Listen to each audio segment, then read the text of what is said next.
ವಂದೇ ಶಂಭುಮಮಾಪತಿಂ ಸುರಗುರುಂ ವಂದೇ ಜಗತ್ಕಾರಣಂ ವಂದೇ ಪನ್ನಗಭೂಷಣಂ ಮೃಗಧರಂ ವಂದೇ ಪಶೂನಾಂ ಪತಿಂ ವಂದೇ ಸೂರ್ಯ ಶಶಾಂಕ ವನ್ನಿನೀಲಂ ವಂದೇ ಮುಕುಂದಪ್ರಿಯಂ ವಂದೇ ಭಕ್ತಜನಾಶ್ರಯಂಚ ಹೃದಯಂ ವಂದೇ ಶಿವಂ ಶಂಕರಂ. ಸಾಮಾನ್ಯವಾಗಿ ಹೊಸ ವರ್ಷ ಅನ್ನೋದು ನಮಗೆ ಯುಗಾದಿಯಿಂದ ಯುಗಾದಿ ಹೊಸ ವರ್ಷ ಆರಂಭ ಆಗುತ್ತೆ.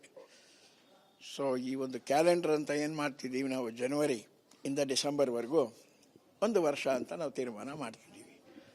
ಹಾಗೆ ರಾತ್ರಿ 12 ಗಂಟೆಗೆ ಹೊಸ ವರ್ಷ ಹುಟ್ಟು ಅಂತ ಜನಗಳ ಒಂದು ನಂಬಿಕೆ ಹಾಗೆ ನಡ್ಕೊಂಡು ಹೋಗ್ತಾ ಇದೆ.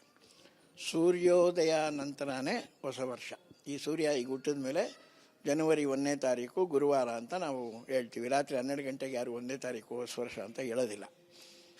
ಅದು ಏನೇ ಇರಲಿ, ಅದು ಒಂದು ಕ್ಯಾಲೆಂಡರ್ ಪ್ರಕಾರ ಒಂದು ನಡೆಯುವಂಥ ರೀತಿ. ಈ ಒಂದು ಧನುರ್ಮಾಸ ಅಂತ ನಾವೇನು ಹೇಳ್ತೀವಿ, ನಮ್ಮ ಜೀವನದಲ್ಲಿ 15 ಕಳೆದು 15 ಸೇರಿಸೋದು ಅಂತ. ಈಗ ಡಿಸೆಂಬರ್ 15ನೇ ತಾರೀಕೆ ನಮಗೆ ಧನುರ್ಮಾಸ ಆರಂಭ ಆಗುತ್ತೆ. ಜನವರಿ 15ನೇ ತಾರೀಕು ಧನುರ್ಮಾಸ ಮುಗಿದೋಗುತ್ತೆ.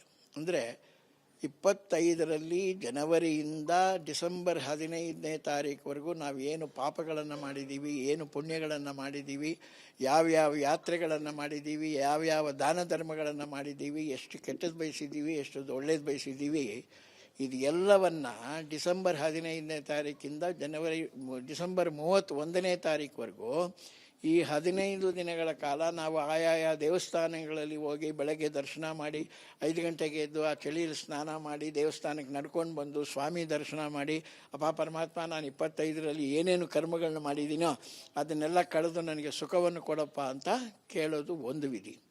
ಈ 1ನೇ ತಾರೀಕಿಂದ ಸಂಕ್ರಾಂತಿ ಹಬ್ಬ ಬರೋವರೆಗೂ ದರ್ಶನ ಮಾಡೋದು, ಪೂಜೆ ಮಾಡೋದು, ದಾನ ಮಾಡೋದು, ಧರ್ಮ ಮಾಡೋದು, ಯಾತ್ರೆ ಮಾಡೋದೆಲ್ಲ ಏನಿದೆ, ಆ 26ರ ವರ್ಷ ನಮಗೆ ಸುಖವಾಗಿರಲಿ, ಯಾವ ಕಷ್ಟಗಳು ಬರದಿರಲಿ, ಎಲ್ಲ ಸುಖಮಯವಾಗಿರಲಿ, ದಾನ ಧರ್ಮಗಳನ್ನು ಯಥೇಚ್ಛವಾಗಿ ಮಾಡಲಿ, ದಾನ ಧರ್ಮ ಮಾಡೋಕ್ಕೆ ನಮಗೆ ಅವಕಾಶ ಸಿಕ್ಕಲಿ.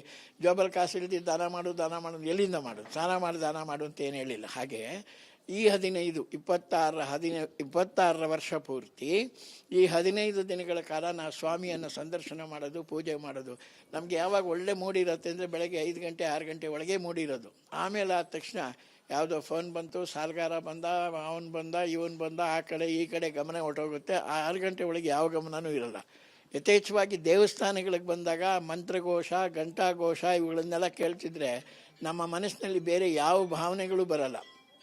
ತೃಪ್ತಿಯಾಗಿ ನಾವು ಸ್ವಾಮಿಯನ್ನು ದರ್ಶನ ಮಾಡ್ತೀವಿ. ಇದು ಒಂದು ವೈಶಿಷ್ಟ್ಯತೆ ಈ ದೇವಸ್ಥಾನಗಳಲ್ಲಿ. ಈ ಒಂದು 15 ದಿನಗಳ ಕಾಲ 25ರ ಕರ್ಮ ಕಳ್ಕೊಂಡು ಈ 26ರ 15 ದಿನಗಳ ಕಾಲ ಸ್ವಾಮಿಯನ್ನು ಸೇವೆ ಮಾಡೋದ್ರಿಂದ 26ರ ವರ್ಷ ಎಲ್ಲರಿಗೂ ಸುಗಮವಾಗಿರಲಿ. ಆ 26ರಲ್ಲಿ ನಮಗೇನು ಯುಗಾದಿ ಹಬ್ಬದ ದಿನ ನಮಗೆ ಹೊಸ ಪಂಚಾಂಗ ಬರುತ್ತೆ, ಎಲ್ಲ ಗ್ರಹಗಳು ನಮಗೆ ಒಳ್ಳೆಯದನ್ನು ಕೊಡಲಿ ಅಂತೇಳಿ ಈ 15 ದಿನ ನಾವೇನು ಪೂಜೆ ಮಾಡ್ತಿದ್ದೀವಿ, ಆ ಯುಗಾದಿ ಹಬ್ಬದಲ್ಲಿ ನಮಗೆ ಬರುವಂಥ ವಿಶೇಷವಾದ ಗ್ರಹಗಳ ಯೋಗವೇ ವಿಶೇಷವಾದ ಯೋಗ. ಅಲ್ಲಿಂದ ನಮಗೆ ಹೊಸ ವರ್ಷ ಆರಂಭ ಆಗುತ್ತೆ. ಇದು ಈ ಧನುರ್ಮಾಸದ ಪೂಜಾ ವೈಶಿಷ್ಟ್ಯತೆ.